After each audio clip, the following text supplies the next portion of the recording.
कहते हैं दोस्तों, आप सभी लोगों का आपकी अपनी टाइम्स ऑफ नॉलेज फैमिली में। दोस्तों यहाँ पर ये पेमेंट प्रॉब्लम जितनी भी आप लोग फेस कर रहे हैं एसएससी सीजीएल की एग्जामिनेशन के लिए, वो बताने से पहले मैं आपसे डिस्कस कर लूँ कि एसएससी की जो बहुत बड़ी लापरवाही चल रही है और बहुत बड़ी गलती है कि बच्चे अभी तक परेशान हो रहे हैं। पिछले 6 महीने भी सभी एग्जामिनेशन के फॉर्म फिलिंग में भी यही प्रॉब्लम आ रही थी। हाल फिलहाल हो रही है एसएससी सीजीएल के फॉर्म फिलिंग में भी सेम प्रॉब्लम आ रही है। तो चीज क्या है, वो पूरी चीजें देखिए क्या हो रहा है कि एसएससी को ये चीजें फिक्स करनी होगी काफी बहुत जल्दी, क्योंकि ये ना इस तरह से चीजें चलेगी तो आप लोग परेशान ही होते रहेंगे। पढ़ाई के बीच में जो चीजें होती है ना, 3-4 दिन आपके तो यूं ही बिगड़ जाएंगे पेमेंट को लेकर। तो उन्हें भी ये चीज समझनी होगी कि ये जो बच्चों को प्रॉब्लम आ रही है वो जल्द से जल्द उनको फिक्स कर ले। देखिए, करोड़ों फॉर्म नहीं भराते हैं एसएससी के, कुछ लिमिटेड फॉर्म्स ही होते हैं, लाखों में ही रहते हैं। रेलवे जैसा नहीं है करोड़ों फॉर्म भराते हैं, वहाँ भी ये प्रॉब्लम नहीं आई थी। तो एसएससी का ऐसा सर्वर है कि वहाँ पर आपको ज़्यादातर आपको ये चीज़ें फेस करने को मिलती है। तो देखिए क्या हो रहा है और क्या हम उसको किस तरीके से सारी चीज़ें करें, किस तरह से हम पेमेंट करना चाहिए, और अगर हम गलती कर चुके हैं तो उसे कैसे सॉल्व होगी।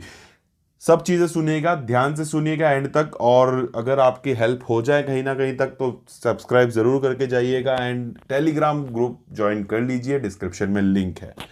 तो यहाँ पर देखिए, पहली चीज़, आप पेमेंट करेंगे तो सबसे पहले प्रॉपर नेट प्रायोरिटी रखें कि पीसी या लैपटॉप से पेमेंट कर सकते हैं तो पीसी या लैपटॉप से ही करें। इंटरनेट एक्सप्लोरर या फिर Google Chrome, proper browsers use करें और एक प्रॉपर नेट के साथ आप लोग इसको काम करेंगे और उसकी पेमेंट करेंगे, ठीक है।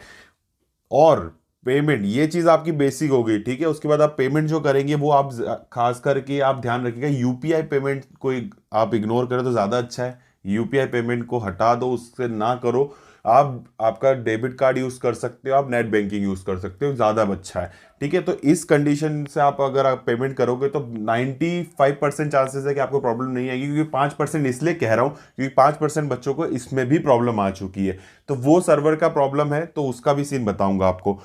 तो ये चीज आपको ध्यान रखनी है, ठीक है। यूपीआई से नहीं करो, यूपीआई को छोड़ो, यूपीआई को हटाओ। यूपीआई से करोगे तो 99 के 100% कह रहा हूं कि 99.9% आपको प्रॉब्लम आनी है, ठीक है। 0.1% बच्चे की पेमेंट हो जाएगी। तो यूपीआई को छोड़ना है, ठीक है। अब ये चीज हो गई। अब चीज आ रही है कि जिसने पेमेंट कर दिए तो वहां पर आपको ऑलरेडी बीन इनिशिएटेड आ रहा है, ठीक है। दो केस होंगे इसमें, एक होगा जिनकी पेमेंट डिडक्ट हो गया है और ऑलरेडी बीन इनिशिएटेड आ रहा है वो पेमेंट, बट वहां पर आपको सक्सेसफुल नहीं दिखा रहा है। आपको वहां पर सक्सेसफुल नहीं दिखा रहा है, वहां पर पेमेंट स्टेटस जो है वो इनकम्प्लीट ही शो हो रहा है। ऐसे केस में आप वो ट्रांजैक्शन को फिर से नहीं कर पाओगे। नीचे आपको एक मैसेज आ रहा होगा कि 48 आवर्स आप वेट करें, ठीक है। तो आप 2 से 3 दिन रुकिएगा आप लोग। अगर आप वहां पर आपका इस तरह से शो हो रहा है तो फिर क्या होगा, देखिए। अगर आप 2 से 3 दिन रुकते हैं, अगर आपका पेमेंट, आपको एट लास्ट क्या ऑप्शन है वो भी बताऊंगा। तो आपका अगर 2-3 दिन रुक के आपका पेमेंट अगर आपके अकाउंट में वापस आ जाता है, रिफंड आ जाता है, देन आप उस ट्रांजैक्शन को फिर से कर पाएंगे। और अगर रिफंड नहीं आता है तो आपका स्टेटस सक्सेसफुल हो जाएगा। तो ये कुछ इस तरह से आप लोगों का होगा। दूसरी चीज, ऐसी भी चीज है कि जिनका ट्रांजैक्शन हुआ है, ठीक है, और ट्रांजैक्शन होने से पहले आपका मनी डिडक्ट नहीं हुआ अकाउंट से और आप उसको पेमेंट को चेक कर रहे हैं, तो वहां पर आपका आ रहा है कि अबॉर्ट दिस ट्रांजैक्शन या फिर कैंसिल दिस ट्रांजैक्शन। जो भी आपका ट्रांजैक्शन जनरेट हुआ है वहां पर रेफरेंस नंबर जनरेट हुआ है, उसको आप कैंसिल कर सकते हैं। तो एक कैंसिल का ऑप्शन आएगा, तो उसको कैंसिल करके आप फिर से दोबारा पेमेंट कर पाएंगे। और अगर फिर वही चीज आ रही है तो वो आगे का प्रोसीजर जो मैं बता चुका वो करना है, ठीक है। तो आप लोगों के लिए इस तरह से होगा। और जिनका अगर डिडक्ट हो चुका है तो उनको 2-3 दिन रुक के फिर से चेक करना है, ठीक है। फिर उसके बाद अगर नहीं होता है तो आगे का सीन मैं दिखाता हूं आपको क्या करना है। अब यहां पर इतना सब होने के बाद, काफी दिन हो जाने के बाद भी आपको ये प्रॉब्लम आ रही है, जैसा कि पिछले CHSL जेई एमटीएस के फॉर्म में आई थी, तो आपके पास दो ऑप्शन बचते हैं। पहली चीज, जब तक आप एंड आपका लास्ट दिन नहीं आ जाता आपका, जब तक आप ऑनलाइन पेमेंट कर सकते थे, तब तक आप मेल का ट्राई कीजिए और आपके रीजन वेबसाइट पर कॉल का ट्राई कीजिए, ठीक है। रीजनल वेबसाइट जो है, मेल या कॉल, वो ट्राई कीजिए और उनसे पता कीजिए कि मेरा स्टेटस वहां पे कंप्लीट हुआ है या नहीं हुआ है, क्योंकि मुझे यहाँ पर इनकम्प्लीट दिख रहा है और पेमेंट डिडक्ट हो चुका है।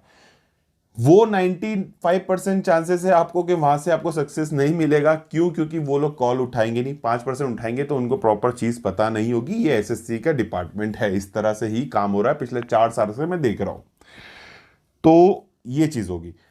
पर अगर वहां पर आपका ये चीज, अगर कॉल वगैरह नहीं उठा रहे हैं, मेल का रिप्लाई नहीं आ रहा है और वहां से भी चीजें नहीं हो रही है, और फिर भी एट लास्ट मोमेंट तक आपका पेमेंट सक्सेसफुल नहीं हो रहा है, तो आपको सिंपली वहां पर क्या करना है, आपको ऑफलाइन चालान बनवाना है। ऑफलाइन चालान जनरेट करना पड़ेगा। पहले तो आपको वहां से आपके लॉगिन आईडी से आप जिस भी एग्जाम के लिए भर रहे हैं वो जनरेशन हो जाएगा। और लगभग आपके लास्ट डे के 4-5 दिन बाद तक आपको एक्स्ट्रा टाइम मिलता है उस चीज़ को, और उसको आपको बैंक में जमा करना होता है। तो वो चीज़ आपको एट लास्ट रहेगी कि आपको ऑफलाइन चालान से फॉर्म की पेमेंट या फीस भरनी पड़ेगी एट लास्ट मोमेंट। बट ये इसकी जरूरत नहीं आएगी अगर आप प्रॉपर तरीके से कर रहे हैं, तो पहले में ही हो जाएगा ट्रांजेक्शन। दूसरी चीज, अगर फिर भी गलती कर दी है तो डिडक्ट हो गया, तो उसका भी सीन बताया मैंने। और डिडक्ट नहीं हुआ है तो कैंसिल ट्रांजेक्शन करके फिर से ट्रांजेक्शन करिएगा, ये सीन भी बता दिया मैंने। और अगर फिर भी नहीं हो तो आपको रीजनल वेबसाइट और आपका ऑफलाइन चालान के अलावा कोई ऑप्शन नहीं है। तो ये पूरा प्रोसीजर रहेगा आपका पूरा एंड तक। ये देखिए, आपकी गलती नहीं है और आपको इतना सब करने की जरूरत भी नहीं थी, पर वो एसएससी आपसे करवा रही है। एसएससी के कारण आप लोगों को ये सब करना पड़ रहा है। अदरवाइज सिंपली आप पेमेंट करते, आपका फॉर्म भर जाता, आप पढ़ाई करना चालू कर जाते। बट जब तक फॉर्म के डेट नहीं आएगी तब तक आप परेशान ही रहेंगे कि मेरी पेमेंट हुई नहीं, मैं फॉर्म भर पाया कि नहीं भर पाया, मेरा फॉर्म वहां पर एक्सेप्ट होगा हुआ कि नहीं हुआ, क्योंकि फीस तो यहाँ पर अभी इनकम्प्लीट ही दिखा रहा है। और मैं पढ़ाई क्यों करूं फिर, अगर जब फॉर्म ही नहीं भर पाया तो पढ़ने का मतलब ही नहीं रह जाएगा। तो ये सवाल तक आप एंड तक बैठे रहेंगे एसएससी की वजह से। इसलिए हम एसएससी को बार बार कुछ ना कुछ आपको सामने चीजें बोलते रहते हैं कि इनकी ये गलतियां हैं। वो जिस दिन आप फेस करेंगे तभी आपको समझ में आएगी। अदरवाइज आपको यही लगेगा कि क्यों टारगेट किया जाता है एसएससी। तो टारगेट करने का रीजन वो लोग ही देते हैं। और यहाँ पर ये चीजें थी, इस तरह से आप कर लीजिएगा। एंड कुछ चीजें हो तो टेलीग्राम ग्रुप पर आ जाइएगा। टेलीग्राम ग्रुप पर आपको मदद मिल जाएगी, काफ़ी बच्चे ऑलरेडी आपकी मदद कर देंगे। नहीं तो मुझे मैसेज कर दीजिएगा आपको कुछ अगर इससे रिलेटेड पूछना हो तो, और वहाँ पर ज्वाइन अप कर लीजिएगा। एंड बाकी चीज़ें हैं। और ठीक है, अगर चीज़ें समझ में आ गई हो तो आप सपोर्ट बनाइएगा एंड साथ बनाए रखिएगा। और ऐसे ही मेहनत करते रहिए, अपनी सेहत का ध्यान रखिए। एग्ज़ाम टाइम चल रहा है आपका, ऐसे टाइम पे आपको बीमार नहीं होना है। कुछ भी एग्ज़ाम, जिस भी एग्ज़ाम की तैयारी कर रहे हैं, बिल्कुल लगन और शिद्दत और मेहनत के साथ करते रहिए। मिलता हूँ नेक्स्ट वीडियो में इसी जगह पर आपकी अपनी फैमिली में। जब तक के लिए चलता हूँ, विदा लेता हूँ आप सभी लोगों से। जय हिंद, वंदे मातरम।